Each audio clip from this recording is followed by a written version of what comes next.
মুখ্য সচেতক কল্যাণ বন্দ্যোপাধ্যায় উনি একটি অত্যন্ত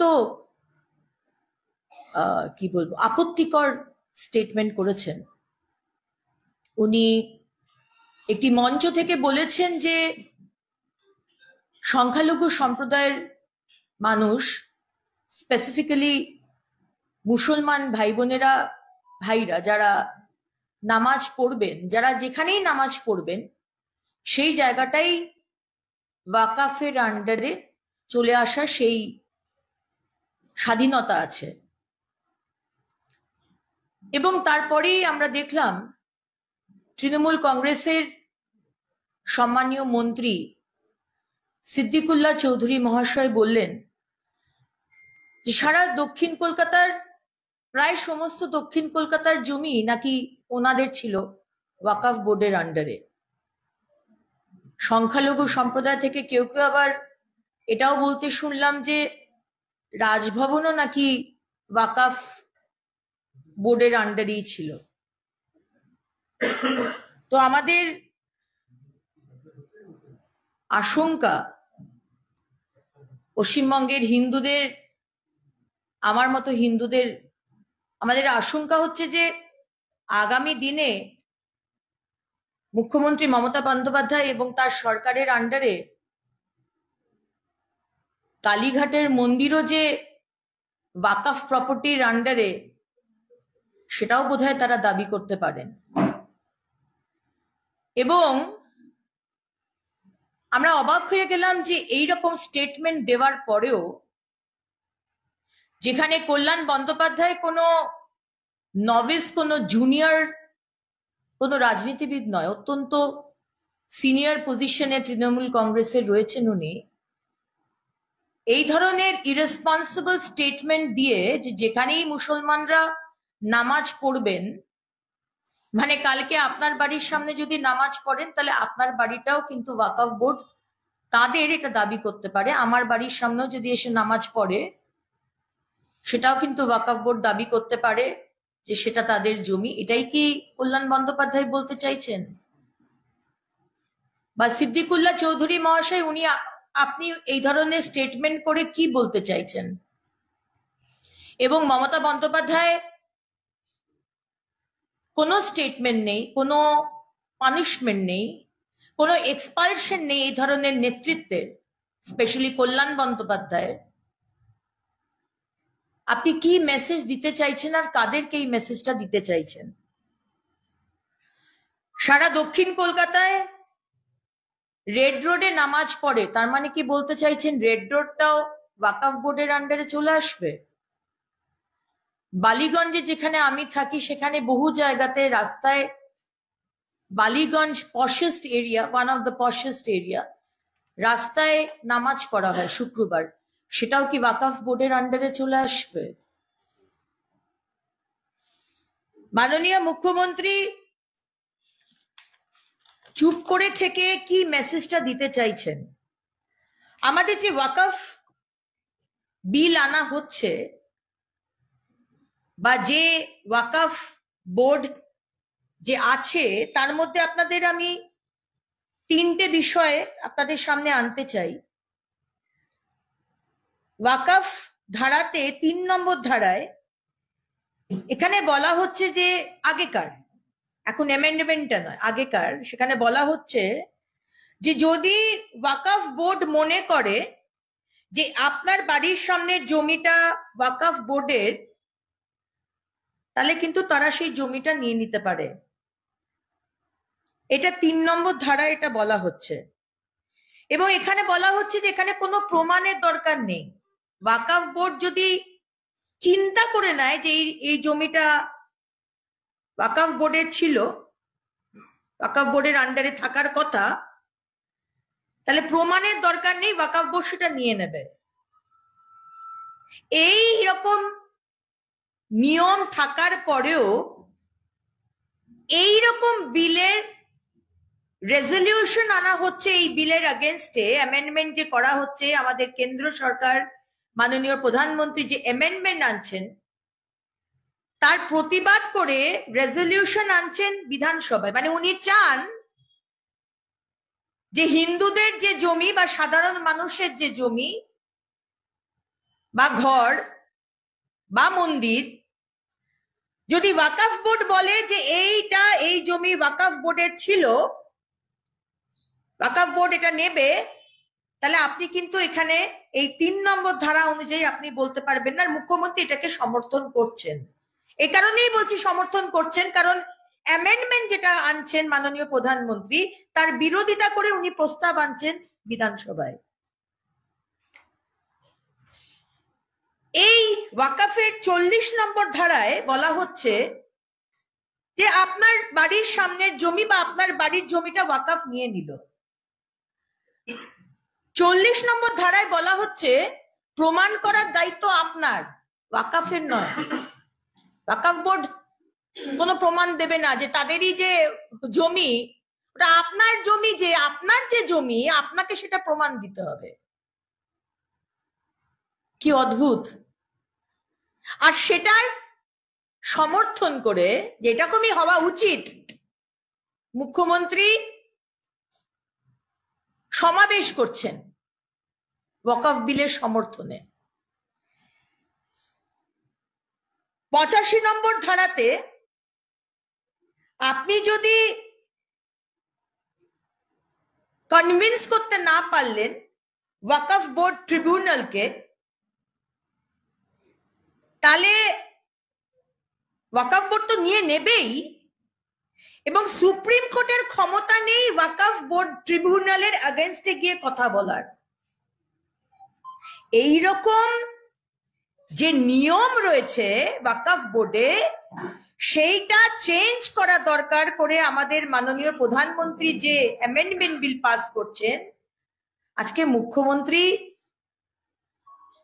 তার বিরোধিতা করছেন। আর এই ধরনের নেতৃত্ব কল্যাণ বন্দ্যোপাধ্যায় এবং সিদ্দিকুল্লাহ চৌধুরী, তারা আজকে বলছেন যে যেখানে নামাজ পড়া হবে সেই জায়গাটাই কিন্তু ওয়াকফ বোর্ডের হয়ে যাবে। মাননীয় মুখ্যমন্ত্রী, আমি জানি আপনারা 30% সরকার, 30% দুধেল গাইদের সরকার। দুধেল গাই আপনি বলেছেন,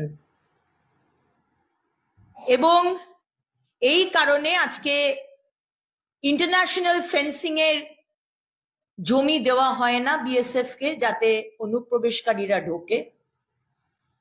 এই কারণে আপনি এটাও বলেন যে তৃণমূল নেতাদের কাছে গিয়ে আপনারা আধার কার্ড, ভোটার কার্ড, রেশন কার্ডের মতো ডকুমেন্ট করিয়ে নেবেন, এবং করিয়ে দেওয়া হয় খুব সামান্য অর্থের বিনিময়।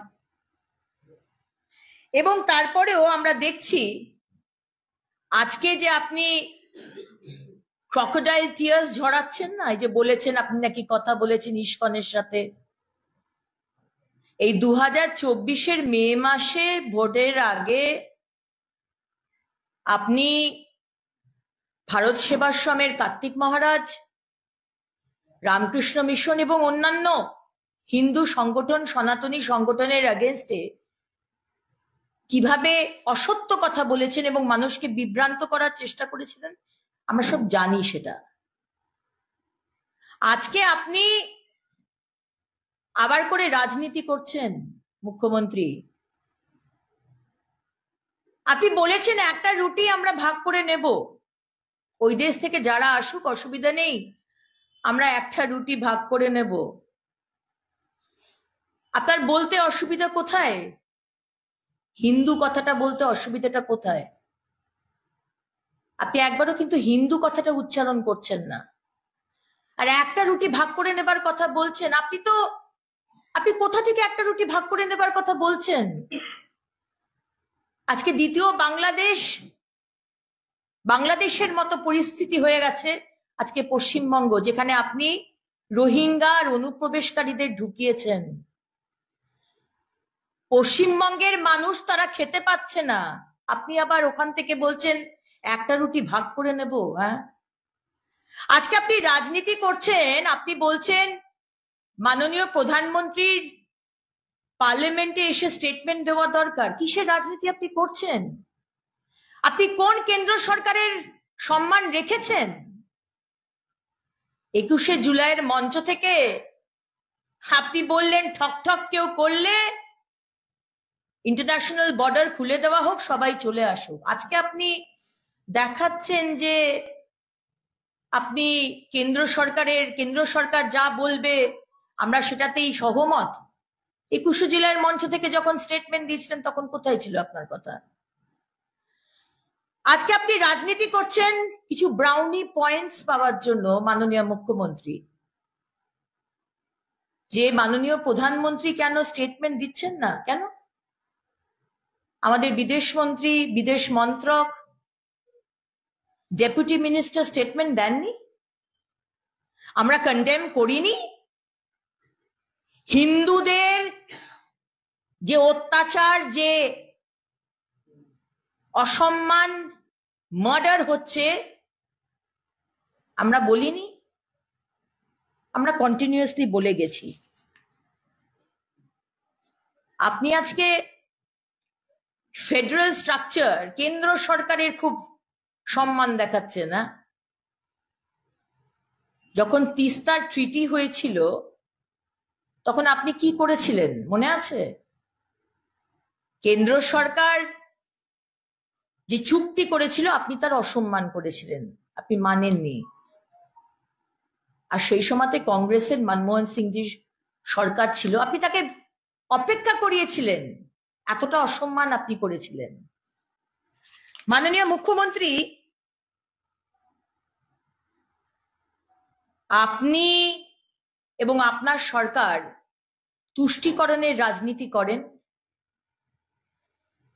এবং সেই কারণে আপনি ওয়াকফ বিল নিয়ে রাস্তায় গিয়ে, কলকাতার রাস্তায় আপনি সমাবেশ করতে পারেন, আপনি প্রস্তাব আনতে পারেন, আপনি একটা মিছিল করছেন না কেন? আপনি বলেছেন সমস্ত ধর্মকে সমান সম্মান দেওয়া দরকার, অর্থাৎ দেওয়া দরকার, আমরা তো দিই, কিন্তু আপনাকে আটকাচ্ছে কে? যে আপনি বলুন যে বিধানসভা থেকে, এখন বিধানসভা চলছে, বিধানসভা থেকে ইস্কন মন্দির অবধি আমরা প্রতিবাদ মিছিল করব, আমরাও জয়েন করব আপনার সঙ্গে। করছেন না কেন? আপনি ওয়াকফ বিল নিয়ে যদি সমাবেশ করতে পারেন, ওয়াকফ নিয়ে যদি আপনি প্রস্তাব আনতে পারেন, তাহলে বাংলাদেশের হিন্দুদের যে নরসংহার হচ্ছে সেটা নিয়ে আপনি কেন প্রতিবাদ মিছিল করতে পারেন না? কাকে মেসেজ দিতে চাইছেন? তুষ্টিকরণের রাজনীতি করছেন, কাকে মেসেজ দিচ্ছেন আমরা কি কিছু বুঝি না? মাননীয় মুখ্যমন্ত্রী, আপনি বলছেন সেন্টারের নাকি সংখ্যালঘুদের প্রতি ভিন্ডিকটিভ অ্যাটিটিউড। কিসের সাথে কিসের কম্পারিজন করছেন? হাজার হাজার হিন্দুদেরকে মারা হচ্ছে, হাজার হাজার হিন্দু মহিলাদেরকে ধর্ষণ করা হচ্ছে, হাজার হাজার ব্রহ্মচারীদের জেলে ঢোকানো হচ্ছে, হাজার হাজার হিন্দু ব্যবসায়িক বাড়ি ঘরদোর পুড়িয়ে দেওয়া হচ্ছে, হাজার হাজার মন্দির ভেঙে ফেলা হচ্ছে। আপনি ওই জেনোসাইডের সাথে ভারতবর্ষে কোথায় এক দুজন সংখ্যালঘুর উপর অত্যাচার হয়েছে আপনি তার সাথে তার তুলনা করছেন? কোন ব্যালেন্সিং এর রাজনীতি আপনি করছেন মুখ্যমন্ত্রী?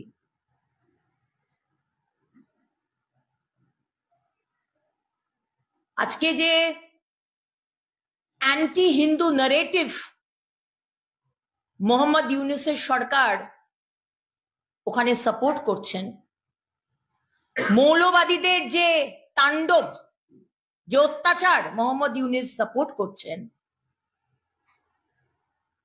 মাননীয় মুখ্যমন্ত্রী মমতা বন্দ্যোপাধ্যায় আপনি শুধু কয়েনের এপিঠ আর ওপিঠ। আজকে যে ধরনের অন্যায় পশ্চিমবঙ্গের হিন্দুদের সাথে হচ্ছে, বিধানসভা তো আমি তুলেছি, দুর্গাপুজো করতে গেলে আজকের পশ্চিমবঙ্গে ডক্টর শ্যামাপ্রসাদ মুখার্জির Paschimbanga, homeland for Hindu Bengali, সেখানে আমাদের পারমিশন নিতে যেতে হয় আদালতে। মা লক্ষ্মীর মুখকে ভেঙে দেওয়া হয়, মা কালীকে মারধর করা হয়, মূর্তি ভাঙা হয়, আপনার সাংসদ মা কালীকে বলে সিগারেট খায় আর মাংস খায় আর মদ খায়, কোনো পানিশমেন্ট হয় না তার। আপনি কয়েনের এপিট আর ওপিট। আর 26-এ যদি তৃণমূল সরকার আবার আসবে না আমার দৃঢ় বিশ্বাস, কারণ হিন্দুরা এক হয়েছে। আর আপনার দলের যে তৃণমূলেরও যে হিন্দুরা রয়েছে না, হিন্দু নেতারা, তারাও অত্যন্ত বিরক্ত, এবং সেই কারণে আপনি একটা ব্যালেন্সিং করতে চেষ্টা করছেন।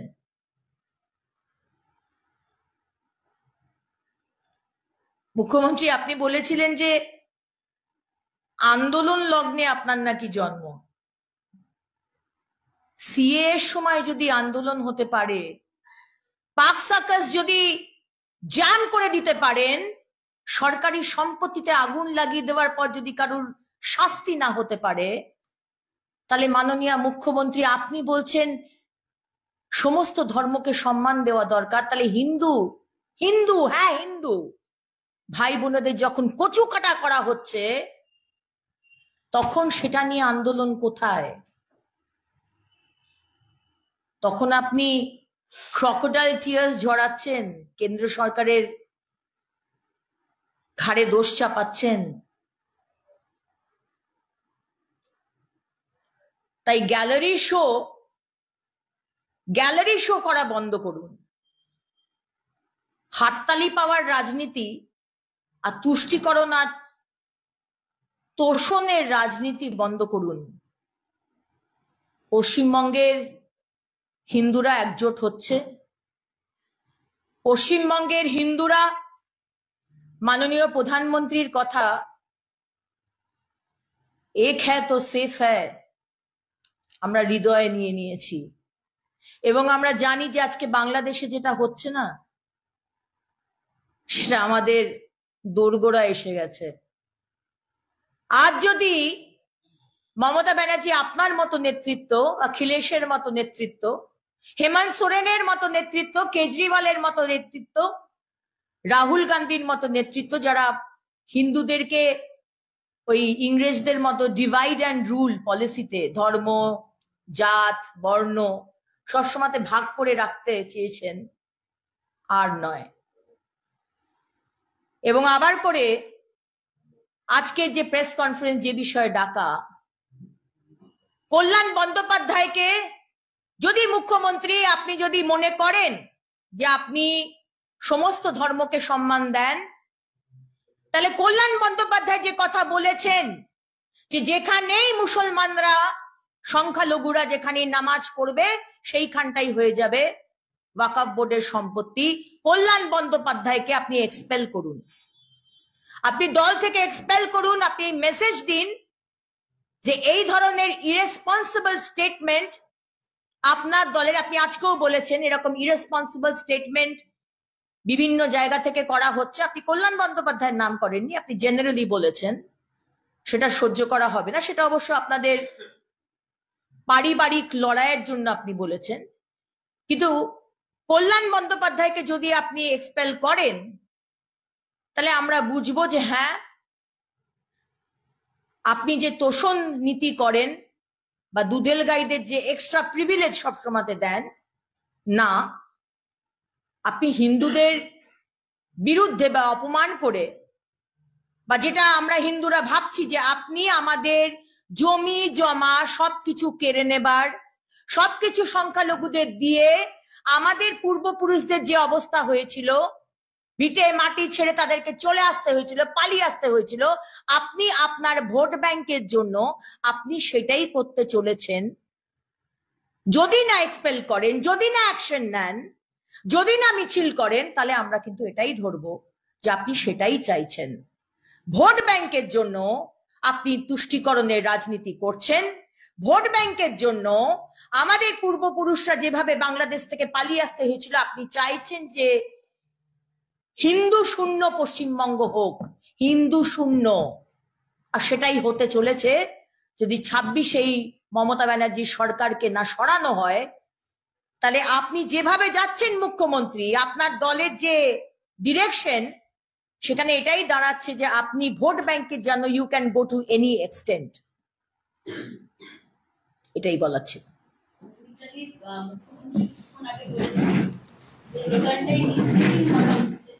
এমন কথা কেউ বলেনি যে যেখানে নামাজ সেটাই ওয়াকফ বোর্ডের প্রপার্টি হয়ে যায়। এত বড় বড় মিথ্যা কথা যারা বলছে তারা আসলে চক্রান্ত করছে। দেখুন, আমরা চক্রান্ত করতে চাই না, এটা আমাদের অস্তিত্বের লড়াই, এটা কিন্তু রাজনৈতিক লড়াই নয়। পশ্চিমবঙ্গের হিন্দুদের এটা বাঁচা মরার লড়াই। খুব সামান্য সামান্য বিষয় যেভাবে পশ্চিমবঙ্গের মুখ্যমন্ত্রী মমতা বন্দ্যোপাধ্যায় পুলিশ মন্ত্রীর পুলিশ তুষ্টিকরণের রাজনীতি করেন, পুলিশের মধ্যেও আপনি পার্ক সার্কাসে যান, পার্ক সার্কাসে মোড়ে দাঁড়ান 1 ঘন্টা, আপনি দেখতে পাবেন মুসলমান ভাইরা বোনেরা, ভাইরা স্পেশালি একটা মোটরসাইকেলে 4 জন করে যাচ্ছে, মাথায় হেলমেট নেই, পুলিশ তাদের কেস দেয় না, স্ট্রিক্ট ইনস্ট্রাকশন আছে। কিন্তু সেই একই দোষে দোষী যখন অন্য ধর্মের মানুষ, অবশ্যই তার পানিশমেন্ট হওয়া দরকার, তারা যখন যায় তখন কিন্তু তাদের কেস হয়। এটা সামান্য উদাহরণ দিলাম। মুখ্যমন্ত্রী আপনি কাকে বোকা বানাচ্ছেন? কল্যাণ বন্দ্যোপাধ্যায় যে কথাটি বলেছেন, উনি কোনো দুধ পিতা বাচ্চা নয়, দুধের শিশু নয়। উনি যেটা বলেছেন খুব ভেবেচিন্তেই বলেছেন। আপনি কাকে সাপোর্ট করছেন? আপনি তাকে পানিশমেন্ট না করে, না দিয়ে, তাকে এক্সপেল না করে আপনি বলছেন যারা এর বিরুদ্ধে কথা বলছে তারা চক্রান্তকারী। ঠিক যেরকম ওই ইন্টেলিজেন্ট প্রেসিডেন্সির মেয়েটিকে আপনি বলেছিলেন মাওয়িস্ট, যেরকম কামদুনির আমাদের ওই বোনটিকে যখন নৃশংসভাবে হত্যা করা হয়েছিল, আপনি সেখানকার যারা প্রতিবাদ করছিলেন বোনেরা, তাদেরকে আপনি বলেছিলেন নকশাল। ঠিক তেমনি আপনি আবার করে আপনার তুষ্টিকরণের রাজনীতির জন্য আপনি মেসেজ দিতে চাইছেন, আপনি মুসলমান ভাই বোনেদের মেসেজ দিতে চাইছেন যে আমি এই প্রস্তাব আনছি, আমি তোমাদের জন্য সমাবেশ করছি, আমি বাংলাদেশের হিন্দু নিয়ে কোনো কথা বলছি না, আমি ওয়াকফ বোর্ডের সমস্ত অন্যায় করা যেসব ধারাগুলো আছে ওগুলোকে সাপোর্ট করছি, কারণ আমি তোমাদের ভোট চাই। আমি তোমাদের সম্প্রদায়ের জন্য কোনো উন্নয়নের কাজ করি না। আমি তোমাদের এরিয়াতে রাস্তা হয় না, তোমাদের সংখ্যালঘু সম্প্রদায় তোমরা যেখানে থাকো সেখানে নালী কোনোদিন পরিষ্কার হয় না, সেখানে মুসলমান ভাই বোনেদের চাকরি হয় না, সেখানে মুসলমান মহিলাদের উইমেন এম্পাওয়ারমেন্ট হয় না, সেই মুসলমান সম্প্রদায় থেকে IAS, IFS, IPS, doctor, engineer, scientist হয় না। কিন্তু আমার তো তোমার ভোট দরকার, তাই তোমাদের আবার করে আমি বোকা বানাচ্ছি। দেখো, আমি ওয়াকফ বিলের সাপোর্ট করছি, আর আমি কিন্তু বাংলাদেশের হিন্দুদের নিয়ে কিন্তু একটা কথাও বলছি না। আমি বলছি কেউ যদি আসতে চায় বাংলাদেশ থেকে, আমি একটা রুটি আমরা ভাগ করে নেব। কেউ নয় মুখ্যমন্ত্রী, কেউ নয়, হিন্দু বলুন, হিন্দু। আমি অগ্নিমিত্রা, আমি একজন গর্বিত হিন্দু। আপনি বলুন, আপনিও তো হিন্দু, আপনি বলুন যে ফান্ডামেন্টালিস্ট ফোর্সেস বাংলাদেশে হিন্দুদের মার্ডার করছে, আপনি তার নিন্দা করেন, বলুন, সাহস থাকে তো।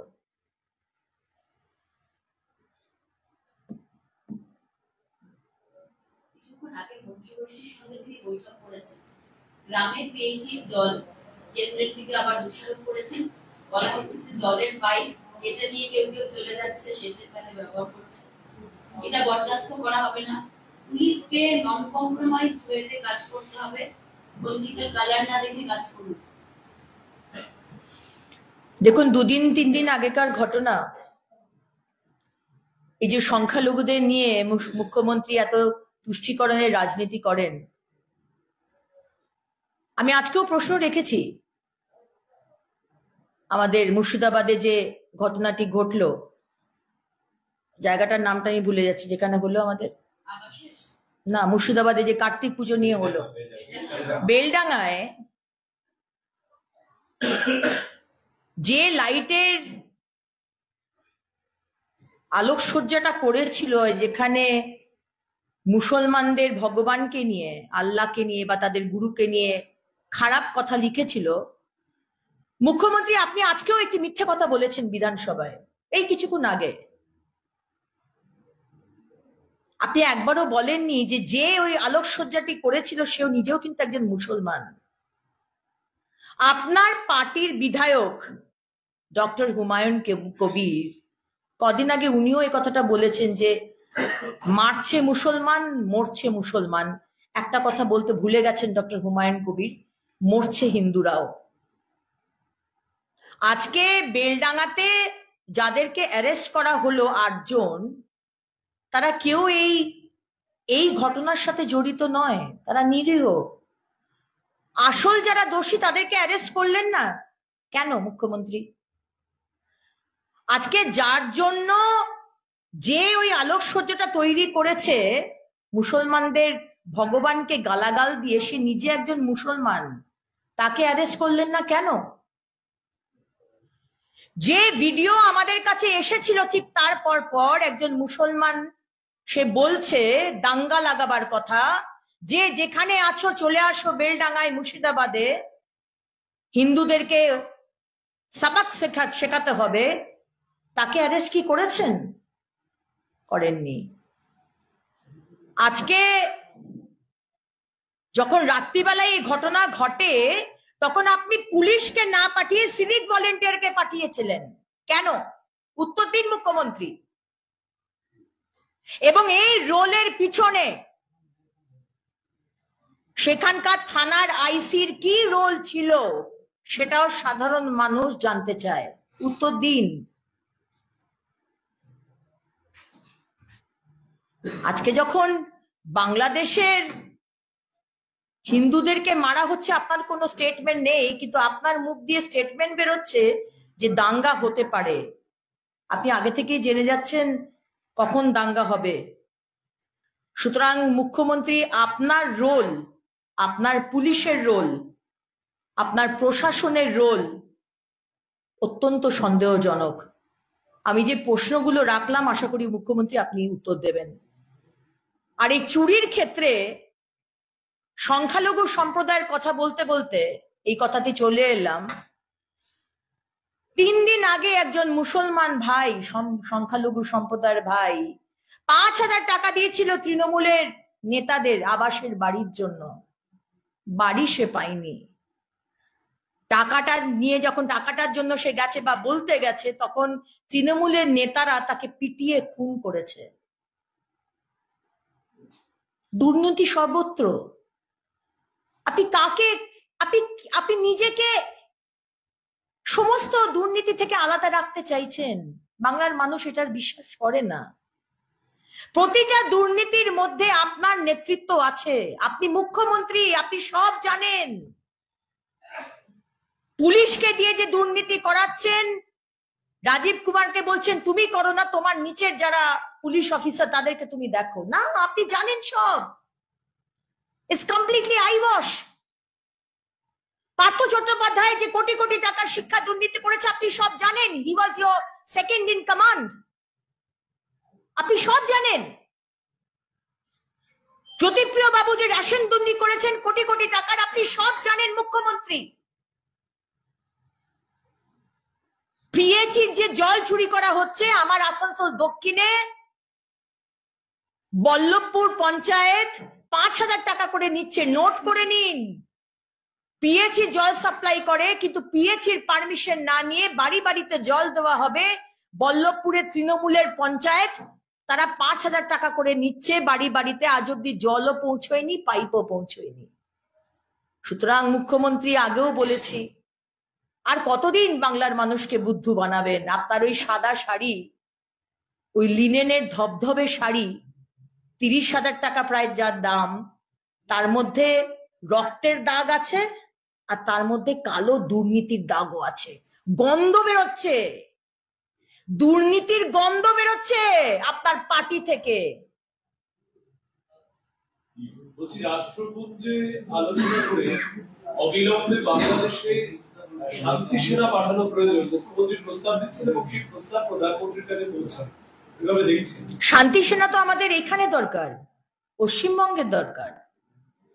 ইউএন পিস কিপিং ফোর্স দরকার নেই, শান্তি সেনা পশ্চিমবঙ্গে দরকার, মুর্শিদাবাদে দরকার, মালদাতে দরকার, কুচবিহারে দরকার, উত্তর 24 পরগনা, দক্ষিণ 24 পরগনাতে দরকার, আমাদের পশ্চিমবঙ্গে দরকার। কারণ দ্বিতীয় বাংলাদেশ আপনি সেই দিকে এগোচ্ছেন মুখ্যমন্ত্রী। সুতরাং অন্য দেশে ইউএন পিস কিপিং ফোর্স এই নিয়ে কথা বলবেন না, সেটা তো আপনার এখতিয়ারে নেই। শান্তির সেনা এইখানে দরকার, পশ্চিমবঙ্গে দরকার, হিন্দুদের বাঁচাবার জন্য।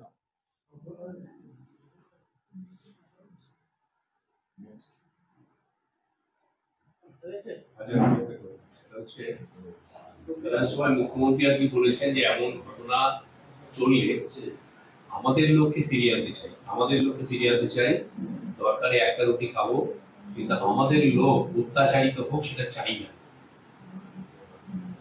আমাদের লোক মানে কার কথা বলছেন মুখ্যমন্ত্রী? আমাদের লোক তো মানে আপনার লোক তো রোহিঙ্গারা, আপনার লোক আমাদের লোক, আমাদের নয়, আপনার লোক, আপনার সরকারের লোক, আপনার পার্টির লোক, আপনার ভোট ব্যাংকের লোক, তারা হচ্ছে অনুপ্রবেশকারীরা, যাদের জন্য আপনি বিএসএফ কে এখনো জমি দেননি। আমাদের লোক বলছেন কেন? বলুন হিন্দুরা, বলুন আমাদের ভাই বোনেরা যারা ওখানে রয়েছে, দেশ ভাগের আগে থেকে যারা সেখানে রয়েছে, যাদের ওখানে ভিটে মাটি, তাদের উপরে এই অত্যাচার আমরা সহ্য করব না? বলুন। আর সবকিছু ছেড়ে আপনি বলুন আপনি প্রতিবাদ মিছিল করবেন বাংলাদেশের হিন্দুদের নিয়ে, ভাই বোনেদের নিয়ে, বলুন না সেটা কোথায় আপনার আটকাচ্ছে? আপনি তো ঝাড়খণ্ডে গিয়ে বললেন মন্দির, মসজিদ, গুরুদুয়ারা সবাইকে সম্মান জানানো দরকার। সবাইকে যদি সম্মান জানানো দরকার, তাহলে আমাদের হিন্দু ভাই বোনেরা কি বানের জলে ভেসে এসছে? মুখ্যমন্ত্রী কোথায় আটকাচ্ছে? কেন বলতে পারছেন না? ভোট ব্যাংকের জন্য এত এত এত একটা মানে অন্যায় হোক, তার সত্ত্বেও আমি কোনো কিছু বলবো না, মেসেজ দিতে হবে। বলছি আমরা ইন জেনারেল ধরে নিতে পারি উনি হয়তো ভারতীয় যারা কর্মরত বা স্টুডেন্ট আছেন তাদের ফিরে আসার কথা বলছি। যদি তাই হয় তাহলে ভারতীয়রা ভারতে ফিরে আসলে পরে খাদ্য সমস্যার প্রসঙ্গ হবে কেন? সমস্যাটা আসবে কেন? নিজেটা বলছেন একটা রুটি ভাগ করে খাবো, খাদ্য সমস্যা হবে তাইলে। ভারতীয়রা যদি ভারতে ফিরে খাদ্য সমস্যা হবে? খাদ্য সমস্যা তো হবেই, কারণ আমাদের খাদ্য রেশন দিচ্ছেন মাননীয় প্রধানমন্ত্রী। খাদ্য সমস্যা আর কোথাও নেই, কিন্তু এখানে যে রেশন চুরি করেছেন মুখ্যমন্ত্রীর সরকার, মুখ্যমন্ত্রীর দল, মুখ্যমন্ত্রীর মন্ত্রীরা, এই যে জ্যোতিপ্রিয় মল্লিক যে কোটি কোটি টাকার দুর্নীতি করেছেন, এটা কি শুধু একা জ্যোতিপ্রিয় বাবু করেছেন নাকি? মুখ্যমন্ত্রী জানতেন না? এটা কি হতে পারে নাকি? খাদ্য সমস্যা আর কোথায় নেই, কিন্তু এখানে তো অলরেডি লক্ষ লক্ষ রোহিঙ্গা সারা কলকাতায়, সারা পশ্চিমবঙ্গে রয়েছে। এইখানে লক্ষ লক্ষ রোহিঙ্গা অনুপ্রবেশকারীদের ভোট ব্যাংকের জন্য মুখ্যমন্ত্রী মমতা বন্দ্যোপাধ্যায় তার পুলিশ আর প্রশাসনকে দিয়ে Aadhaar card, voter card, ration card বানিয়ে দিচ্ছেন। তাই জন্য খাদ্য সমস্যা হবে, কারণ আজকে পশ্চিমবঙ্গে এমনিতেই ওভার পলিউটেড, ওভার পপুলেটেড, তার মধ্যে এই সরকারের চুরি, খাদ্য চুরি, রেশন চুরি। সেই হিসেবেই উনি হয়তো সেই বিষয়টা মাথায় রেখেই কথাটা বলেছেন যে একটা রুটিও ভাগ করে নেব।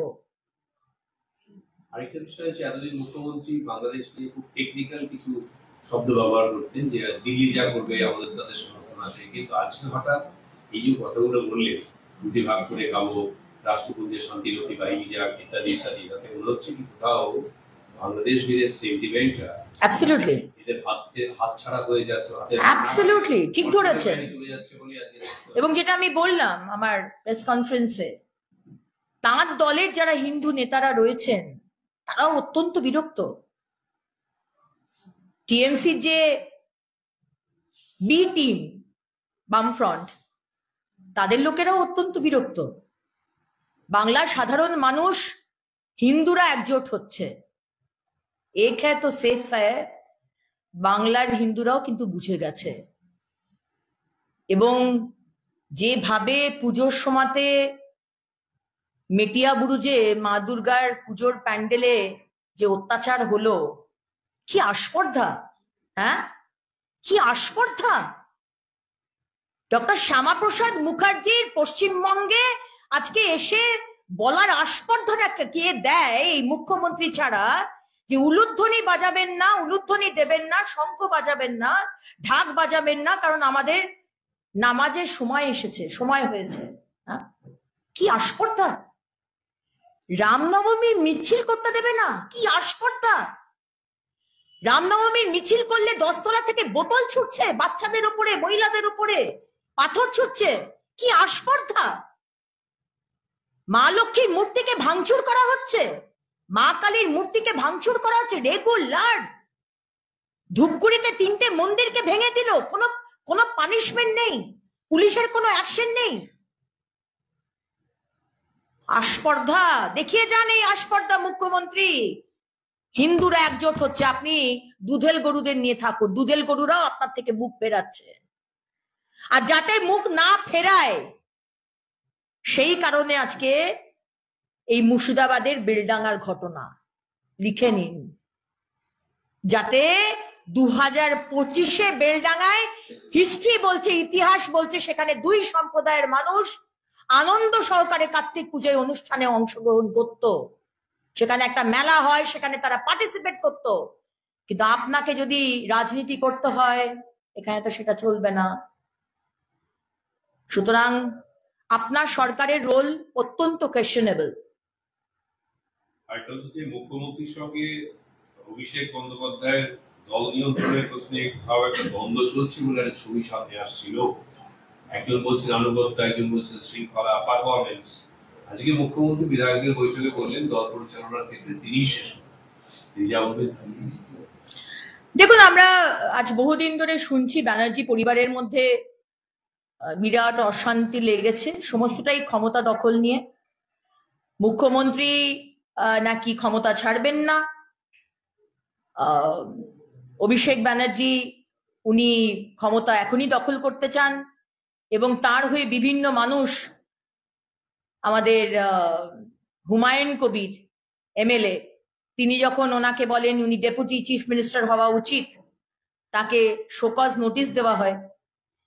যখন হিন্দুদেরকে কচুকাটা করে ভাগীরথী নদীতে ভাসিয়ে দেওয়া হবে সেটা নিয়ে কিন্তু কোনো শোকজ নেই, মাইন্ডেড।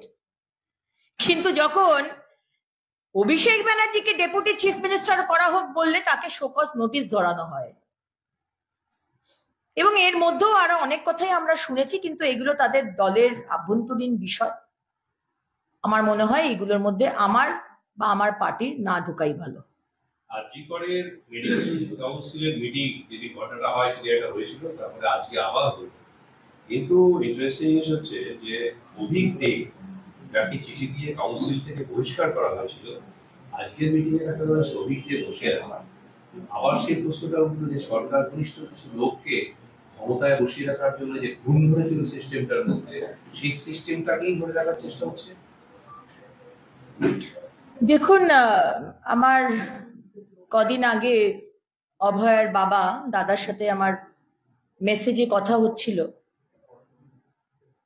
দাদা বলছিলেন আর কি যে এখনো অব্দি প্রিন্সিপাল, আমাদের আরজি করে প্রিন্সিপালের কি নামটা জানো, সন্দীপ ঘোষ, এত কিছুর পরেও তাকে কিন্তু এখনো এক্সপেল করা হয়নি। সুতরাং এটা থেকেই বোঝা যায় পুরো বিষয়টাতে মমতা ব্যানার্জির এবং মমতা ব্যানার্জির সরকারের যে রোল ভেরি ক্লিয়ার। সন্দীপ ঘোষের অ্যারেস্ট আর জেল, এতদিন ধরে সে জেলে রয়েছে, এত দুর্নীতি, তারপরেও তাকে এক্সপেল করা হলো না। আজকে এই অভিক দে, যাকে নিয়ে এত থ্রেড কালচারের তার শিরোনামে তার নাম এসছে, আজকে সে আবার মিটিং এ উপস্থিত। মানে পুরো জিনিসটার মধ্যে এই সরকার এবং মুখ্যমন্ত্রী বলেছেন তো, বলেই দিয়েছেন আজকে আমি যেটা বলবো সেটাই শেষ কথা। তাহলে মুখ্যমন্ত্রীর কথাটাই যদি শেষ কথা হয়, তার মানে এটাই শেষ কথা যে আরজি করে যারা যারা দুর্নীতি এবং এই খুনের সাথে জড়িত যেসব নাম উঠে এসছে, তাদেরকে যদি আবার মিটিং এ দেখা যায়, তার মানে মুখ্যমন্ত্রী এটাই চাইছেন যে তারা থাকুক, থ্রেড কালচার কন্টিনিউ করুক। পুরো নিয়োগ দুর্নীতি মামলায় অয়ন সিংকে গ্রেপ্তার করা হয়েছিল, ইডি সিবিআই দুপক্ষ থেকে মামলা হয়েছিল, আজকে ইডির মামলায় জামিন পেয়ে গেল। যদিও সিবিআই এর মামলায় এখনো জামিন পায়নি বলে তাই জেলে থাকতে হবে, কিন্তু ইডির মামলায় আজকে সে জামিন পেয়ে গেল। দেখুন, দুদিন আগে কুন্তল জামিন পেয়েছে, তার আগে অর্পিতা জামিন পেয়েছে, ইডিতে আজকে অয়ন বাবু জামিন পেয়েছে। সুতরাং আমি এটা মনে করি না যে জামিন পাওয়া মানে তো তার যে কেসগুলো রয়েছে বা যে বিষয়ে তার শাস্তি বা চার্জশিট হচ্ছে সেটা থেমে যাবে। জামিনের প্রসেসে যায়, সুতরাং আদালতের এতে জামিন হচ্ছে, তার মানে এটা ভাবার কোনো কারণ নেই যে আমাদের কেসটা বোধহয় লঘু হয়ে যাচ্ছে বা এ ছাড়া পড়ে যাচ্ছে, তাহলে কি হবে, চিন্তায় পড়ে যাচ্ছি, এমন কিন্তু ভাবার কোনো কারণ নেই। কেসের মতো চলবে এবং আমাদের দৃঢ় বিশ্বাস এই মানুষগুলোর শাস্তি হবে, আমরা চাই শাস্তি হোক। আগামীকাল থেকে আলু ব্যবসায়ীরা তারা অনির্দিষ্টকালীন ধর্মঘট ডেকেছিলেন। আজকে কৃষি বিপণন মন্ত্রীর দপ্তরের বৈঠক হয়, কিন্তু জট এখনো কাটেনি। তার কারণ তাদের যেটা বক্তব্য যে আলু নিয়ে যে ক্রাইসিসটা যে তৈরি হয়েছে সেই বিষয়টা নিয়ে এখনো পর্যন্ত তাদের কাছে স্পষ্ট ধারণা রাজ্য সরকার তৈরি করে দিতে পারে। কিভাবে দেখছেন? দেখুন, আজকে প্রতিটা জিনিসেই যে মানুষের যে প্রবলেমগুলো, চাষিদের যে প্রবলেম, ব্যবসায়ীদের যে প্রবলেম, প্রতিটা বিষয় সেই প্রবলেমকে রেখে দেওয়া হচ্ছে, তার কোনো সলিউশন করা হচ্ছে না এবং সবকিছু উপর আর সলিউশন করার কোনো সময়ও নেই, জায়গাও নেই। কারণ কি, দুর্নীতি বা অনিয়ম যেটা হয়েছে সেটা পুরো নিচের থেকে ওপর থেকে নিচ অব্দি, এবং প্রতিটা বিষয়ে 70-30 হিসেব। এটা বেসিক একটা কমন সেন্স।